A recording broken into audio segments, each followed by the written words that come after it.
है जी। तो बताऊं क्या कमी है जुनून की, जज्बे की। लोग क्या कहेंगे, लोग हंसे तो क्या होगा। एंड सिमिलर थॉट मेरी फैमिली का। फर्स्ट कैटेगरी में मेरे पापा नौकरी किया करते थे, मैं सेकंड कैटेगरी में से पापा नहीं गए, थर्ड कैटेगरी में हम लोग गए। बहुत गरीब फैमिली से मैं बिलोंग करता था। मेरे दादाजी राजस्थान के अंदर मजदूरी किया करते थे। मजदूर फैमिली से मैं बिलोंग करता था। आश्चर्यचकित बात बता रहा हूँ, हमारे पास न खेत थे, न खलियान थे, न जमीन थी, न जायदाद थी, कुछ भी नहीं था। भीलवाड़ा अगर आप कभी गए हैं तो भीलवाड़ा से 50 किलोमीटर पहले मेरा शहर पड़ता है, छोटा सा कस्बा है, वो टाउन है। आप विजयनगर और बुरापुरा आप पता कर सकते हैं, जानते हैं, ये तो भीलवाड़ा की ये जानते हैं। वहां से मैं बिलोंग करता हूँ। भीलवाड़ा के सरकारी अस्पताल के सामने मेरे फादर का कमरा हुआ करता था। कमरे का साइज था 10 बाय 10 का, जिसमें मेरे दादा दादी, मेरे पिताजी के सहित 5 भाई बहन उस कमरे में रहा करते थे। और पापा की शादी हो चुकी थी, तो पापा की शादी होने की वजह से मेरी मदर भी उसी कमरे में रहा करती थी। हमारे पास गैस नहीं हुआ करता था, चिमनी हुआ करती थी, जिसकी बत्ती निकालो और रोशनी बढ़ जाती, बत्ती कम कर दो रोशनी कम हो जाती थी। घर में चूल्हा हुआ करता था। आपके यहाँ पे क्या बोलते हैं?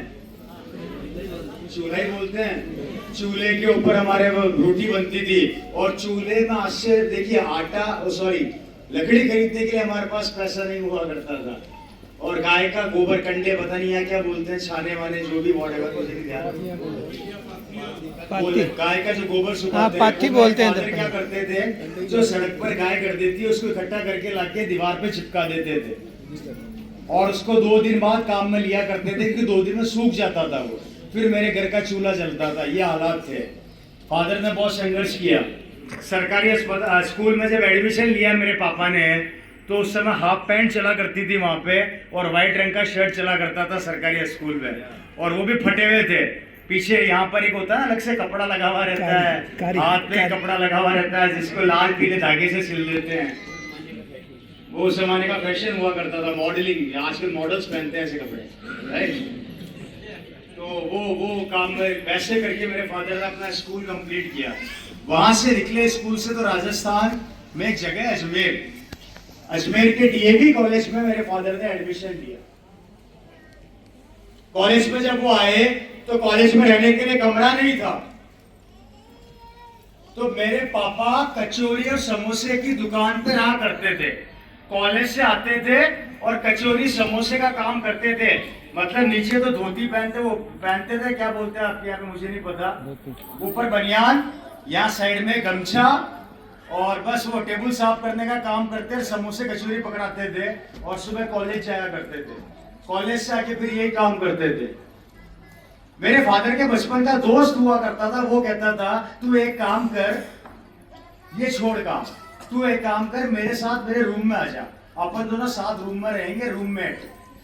तो मेरे फादर का दोस्त बोल तो गया, लेकिन मेरे फादर बोलते थे भैया मैं आ तो जाऊंगा, लेकिन मेरे पास देने के लिए किराया नहीं है। हालात बहुत ज्यादा खराब थे। किराया ना होने की वजह से मेरे फादर ने उसको 3 से 4 महीने मना किया, लेकिन वो जबरदस्ती पीछे पड़ गया, तू मेरे साथ ही रह कर। फादर रहने लगे।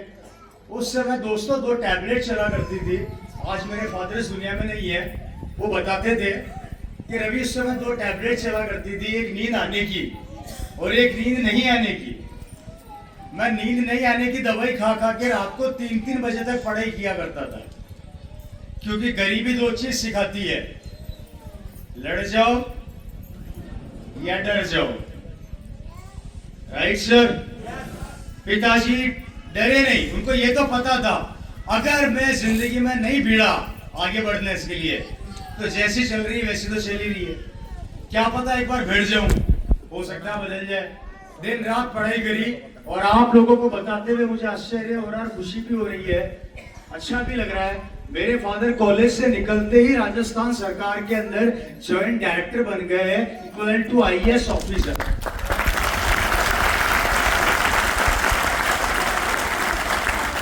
गवर्नमेंट, राजस्थान गवर्नमेंट उनको सैलरी दिया करती थी 25,000 रुपया महीना उस समय। सरकारी गाड़ी, सरकारी बंगला, सरकारी नौकर, ड्राइवर, नो सेक्रेटरी, शानदार एसी कैबिन, कैबिन के अंदर एसी लगा हुआ था, कंप्यूटर लगा हुआ था, जिंदगी टोटल बदल गई। एक मजदूर का बेटा ऑफिसर बन गया और एकदम से लाइफ बदल गई। मेरे दादाजी जो किसी जमाने के अंदर पत्थर तोड़ने का काम करते थे, आज शानदार जिंदगी जी रहे थे। अगर ऐसी लाइफ आपको मिल जाए तो कैसा लगेगा? गजब, मजा आ जाएगा ना। सिमिलरली मेरे फादर को मिला, मजा आ गया, जिंदगी बदल गई, आपको भी अच्छा लगेगा जी।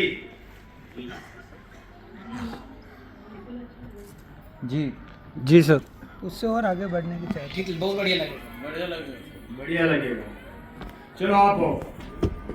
अब भाई साहब को देखो, यही हमारी सोच का सबसे बड़ा कारण होता है सफलता का। बढ़िया कैसे लगेगा? वो सरकारी नौकरी किसकी, मेरे पिताजी की या सरकार की?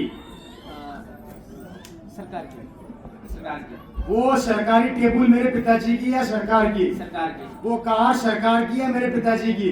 सरकार की, वो नौकर पिताजी के या सरकार के? सरकार की, वो लाल बत्ती पिताजी की या सरकार की? सरकार की। जब मेरे पिताजी रिटायर होंगे तो वहां से क्या पेन उठा के भी ला सकते हैं? नो सर, तो फिर बढ़िया कैसे? बढ़िया है कि यार पूरी जिंदगी नौकरी करने के बाद उनको क्या मिला? कुछ नहीं।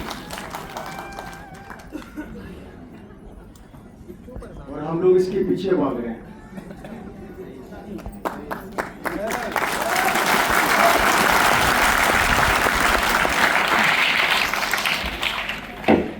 एक आदमी पूरी जिंदगी मेहनत करता है, 45 से 50 साल सरकारी नौकरी करने के बाद जब कुर्सी पर होता है तो उसका एटीट्यूड अलग होता है, और कुर्सी से उतरने के बाद वहां पर जो चपरासी खड़ा होता है वो भी सलाम करना बंद कर देता है कि साहब आपका नंबर हो गया, अब नया आएगा। Right sir. अब देखो, आपको एक चीज बताने जा रहा हूं, बोर तो नहीं हो रहे?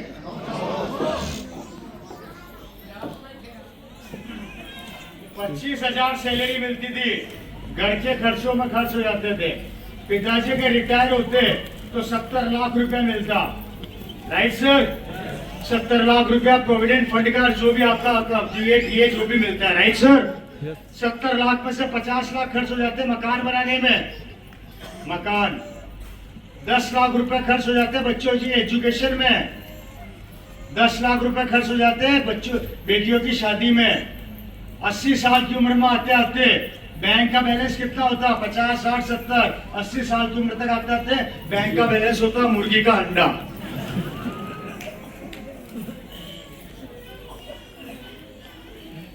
घर के कोने में बैठ के अपनी बहू से बोलते 80 साल की उम्र में, बहू बूढ़ा हो गया हूँ, एक काम कर, 2 वक्त की दवाई और 1 कप चाय पिला दे। तो बहू बोलती है कोने में बैठे रहो चुपचाप, टाइम होगा तो पिलाऊंगी। जब तक पैसा आता था तब तक इज्जत थी, जब पैसा खत्म इज्जत खत्म। हमारे राजस्थान में तो ऐसे ही होता।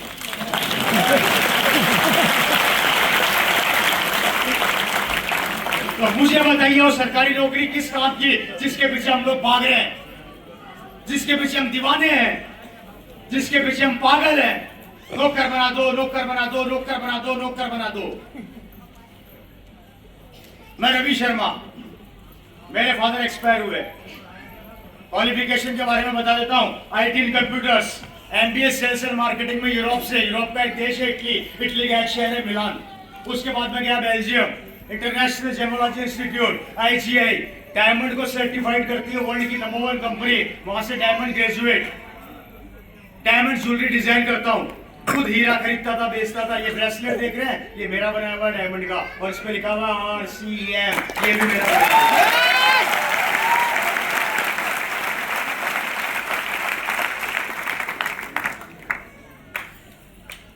पिताजी एक्सपायर हुए तो लोगों ने आके बोला नौकरी कर ले सरकारी, दामाद बन जाएगा। सरकारी नहीं समझ में आया। डायमंड का बिजनेस करता था, अच्छा खासा पैसा कमाता था, पैसे की कमी नहीं थी मेरे पास। मैं खुद पर्सनल बहुत पैसा कमाता था। हीरा एक ऐसी चीज है जिसके बारे में कोई नहीं जानता, हम ही जानते हैं। 40,000 का माल मैं आपको 1 लाख रुपए में बेच दूंगा, आपको पता ही नहीं लगेगा कि ये 60-70 हजार रुपए पर कैरेट छूट गया।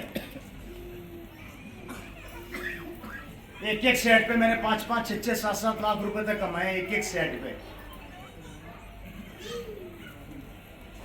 कई लोगों ने राय दी डायमंड का बिजनेस बंद मत करना।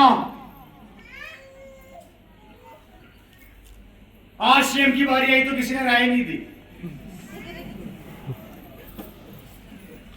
सरकारी नौकरी को लात मारा, डायमंड के बिजनेस को बंद किया। ये तो मैं अपनी इच्छा के लिए खुद के लिए बना लेता हूं। कभी मूड होता है तो सिस्टर बोलती है एक सेट बना दे, मैं ये बना दिया, ये ले जा। जैसे ये आरसीएम लिखा हुआ है ना, बिल्कुल 2 कॉपी आप चेक कर लेना किसी को मेरे पास आके। ये डायमंड में बना हुआ है, कंप्लीट टोटल ये मेरा बनाया हुआ है।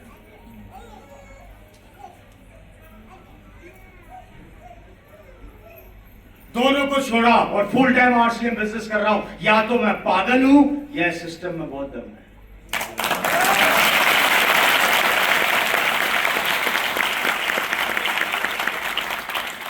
हेलो, इसलिए मेरे दोस्त जितनी मेहनत सरकारी नौकरी के पीछे करते हो ना, उसकी 20% इस आरसीएम में कर देना।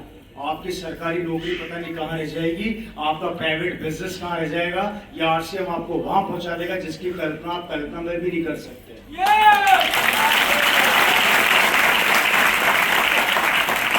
2013 मेरे फादर का देहांत हुआ। जब मेरे फादर का देहांत हुआ, अच्छी खासी इनकम थी। मेरे फादर ने लास्ट टाइम मुझे एक ही बात बोली थी, डायरेक्ट सेलिंग से बिजनेस बेहतर व्यापार कुछ भी नहीं है। उन्होंने एक बात मेरे को बोल के वो एक्सपायर हो गए थे, अगले दिन मैं मिल नहीं पाया था उनसे। 23 फरवरी की सुबह उनका देहांत हो गया था। उससे एक दिन पहले उन्होंने मुझे एक बात बोली थी कि रवि, तू कुछ भी कर ले लेकिन इससे बेहतर व्यापार पूरे वर्ल्ड में नहीं है। मेरे फादर ने जब ये बिजनेस चालू किया था अगस्त 2000 में, जब एक शख्स, क्योंकि मेरे फादर का एक प्रॉब्लम था, वो अपनी सरकारी नौकरी से सेटिस्फाई नहीं थे।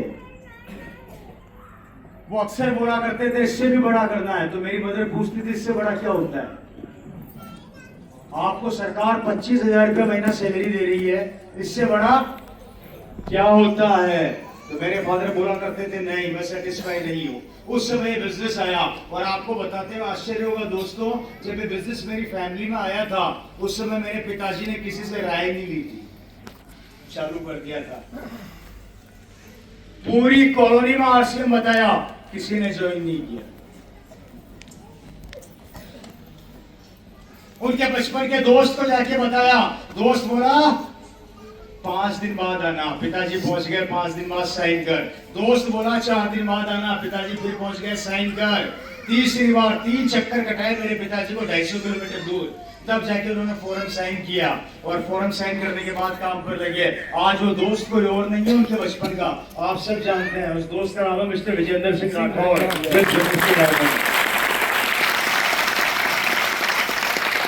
अभी उनका इंटरव्यू आया है, सुन लेना। उसमें वो बोले उसके अंदर कि ओपी शर्मा मेरे पास 3 बार मैंने उसको भगाया कि मेरे लायक काम नहीं है। और आज वही शख्स, ज्यादा नहीं मेरे हिसाब से 100 करोड़ का मालिक है।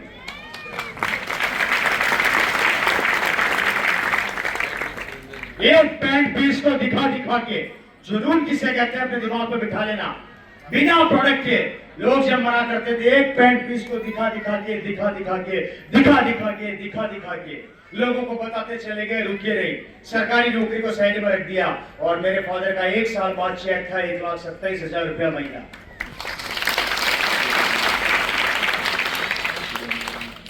तब से जिंदगी में यू टर्न नहीं लिया।